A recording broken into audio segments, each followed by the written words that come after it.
जरूर बैठा हो।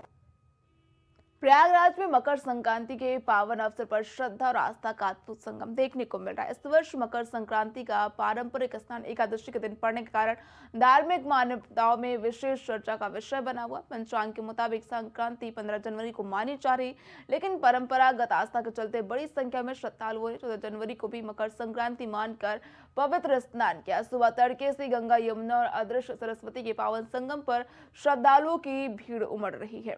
ठंड के बावजूद श्रद्धालुओं में के उत्साह में कोई कमी नहीं दिखी। युवा, बच्चे, महिलाएं, बुजुर्ग, हर वर्ग के लोग संगम में आस्था की डुबकी लगाकर पुण्य लाभ अर्जित करते हुए नजर आए।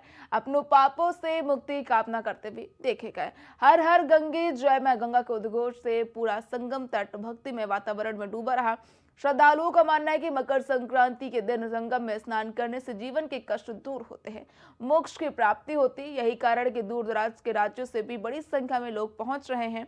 प्रशासन की ओर से सुरक्षा व्यवस्था के पुख्ता इंतजाम किए गए। पुलिस बल, गोताखोरों, स्वयं सेवकों की तैनाती के साथ साथ स्वास्थ्य सुविधाएं भी उपलब्ध कराई गई हैं, ताकि श्रद्धालुओं को किसी प्रकार की असुविधा न हो। वहीं दूसरी ओर स्वामी अभय चैतन्य फलाहारी मौनी जी महाराज श्रद्धालुओं के लिए विशेष आकर्षण का केंद्र बने हुए हैं। मौन व्रत और फलाहार जीवन शैली के लिए प्रसिद्ध स्वामी जी से आशीर्वाद प्राप्त करने के लिए उनके शिविर पर भक्तों की लंबी कतारें देखने को मिल रही हैं। श्रद्धालु उनके दर्शन कर स्वयं को धन्य महसूस कर रहे हैं। उनके बताए आध्यात्मिक मार्ग पर चलने का संकल्प ले रहे हैं। कुल मिलाकर मकर संक्रांति के अवसर पर प्रयागराज का संगम तट भक्ति, आस्था, अध्यात्म का जीवंत उदाहरण बन गया है, जहां व्यक्ति पुण्य की कामना के साथ संगम में डुबकी लगाकर आध्यात्मिक शांति की अनुभूति कर रहा है।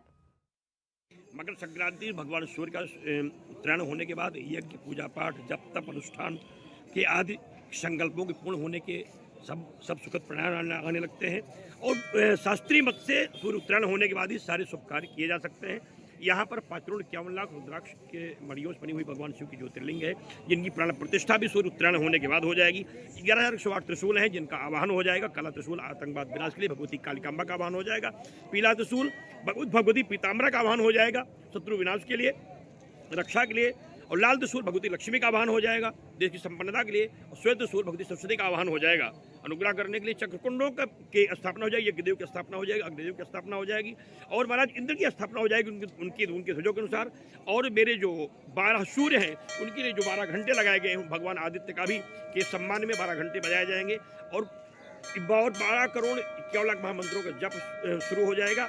11 लाख दीपों का प्रज्वलन शुरू हो जाएगा और 101 कुंतल की जो आहुति है उसका क्रम भी जैसे ही सूर्य उत्तरायण होते हैं उसे सब प्रारंभ हो जाए, क्योंकि शास्त्र में लिखा है कि बिना सूर्य के उत्तरायण हुए कोई भी यज्ञ, अनुष्ठान, पूजा पाठ आप कर नहीं सकते हैं। हम सब उसी की प्रतीक्षा में है। संक्रांत शुरू हो गया है, तो भगवान भास्कर की पूजा शुरू हो गई है, लेकिन प्रतीक्षा है सूर्य उत्तरायण हो और सभी कामनाओं की सिद्धि के लिए। और राष्ट्र रक्षा का जो संकल्प है आतंकवाद विनाश का, बांग्लादेश से हिंदुओं के रक्षार्थ वो अनुष्ठान शीघ्रता के साथ शुरू हो। वहीं इस पर जानकारी के लिए हमारे साथ संवाददाता प्रयागराज से आशीष भट्ट जुड़ चुके हैं। आशीष भट्ट, मकर संक्रांति का पर्व है, ऐसे में जो है भारी संख्या में श्रद्धालु प्रयागराज जो नगरी पहुंच रहे हैं, क्या कुछ प्रशासन की ओर से व्यवस्थाएं की गई, क्या को हुजूम देखने को मिल रहा है? देखिए, अगर बात किया जाए तो आज जिस तरीके से 2 सहयोग देखने को मिल रहे हैं।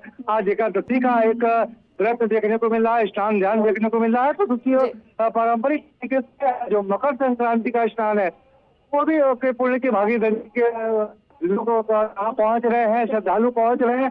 तो कहीं ना कहीं जिस तरीके से डबल सहयोग देखने को मिल रहा है, जिस तरीके से आज उसको देखते हुए जो श्रद्धालु हैं उनकी जो बात किया जाए तो ब्रह्म मुहूर्त से ही, अर्धरात्रि से ही श्रद्धालुओं का तांता लगा हुआ है, संगम घाट पर पहुंच रहे हैं और स्नान दान करके पुण्य की प्राप्ति कर रहे हैं। तो ऐसे में जिस तरीके से अगर बात किया जाए तो लगातार जो श्रद्धालु है वो संगम तट पे लगातार उनकी संख्या बढ़ती जा रही है। और कहा जाए जिस तरीके से गंगा की जयकारे लगाते हुए जिस तरीके का आस्था का जल सैलाब उमड़ पड़ा है वो देखने लायक है। ये इस तरीके से अगर बात किया जाए वही सुरक्षा की, तो सुरक्षा का व्यापक इंतजाम किए गए, चाहे हम गोताखोरों की बात कर ले, चाहे एनडीआरएफ की बात कर ले, चाहे पीएसी के जवानों की बात कर ले, आरएफ की बात कर ले, बीजीएस की या आईटीएस की। तो चप्पे चप्पे पे निगरानी रखी जा रही है कि किसी भी तरीके से कोई आपात स्थिति, कोई भी आपात स्थिति बनती तो उसमें निपटने के लिए जो है लगभग 11 दिन हो चुके हैं। ऐसे में सबसे आकर्षण का केंद्र मेले में क्या कुछ नजर आ रहा है?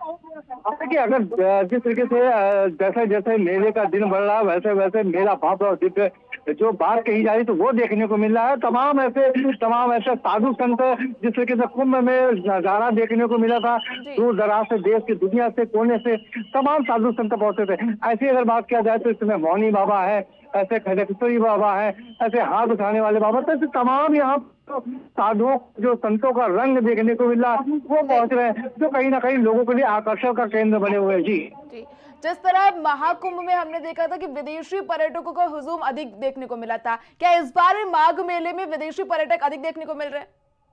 निश्चित तौर से देखिए, अगर बात किया जाए प्रज्ञा, तो जो मैंने पहले भी बताया कि देश दुनिया से लोग इस पावन धरती पे पहुंच रहे हैं और आस्था की डुबकी लगाने के लिए देश दुनिया से लोग पहुंच रहे हैं। अगर बात की विदेशी सैलानियों की तो वो भी आ रहे हैं, माँ गंगा की आस्था उनकी लेके आ रही है। और कुछ दिन पहले मैंने खबर भी दिखाया था जिसमें इटली से एक जो श्रद्धालु आई थी बाबा का, यहाँ पे आके उनके जो नागा बाबा थे उनके साथ वो रह रही है, तो उनसे शिक्षा दीक्षा ले रही है, जो सनातन की परंपरा उसका ज्ञान ले रही है। तो कहीं ना कहीं जो अब सनातन की परंपरा है, जो इसका आस्था है, उसका रंग है, वो कहीं ना कहीं देश ही नहीं विदेशों तक जा चुकी है। और उसको वो कहीं ना कहीं उसकी जो खिंचाव है, जो परंपरा है, जो माँ गंगा की आस्था है, वो लोगों को फिर से सर्दी का मौसम है और जी। मेले का आयोजन किया गया है।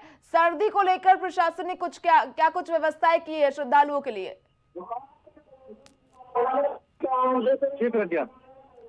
सर्दी को लेकर प्रशासन ने वहां पर क्या कुछ व्यवस्थाएं की है श्रद्धालुओं के लिए? आशीष,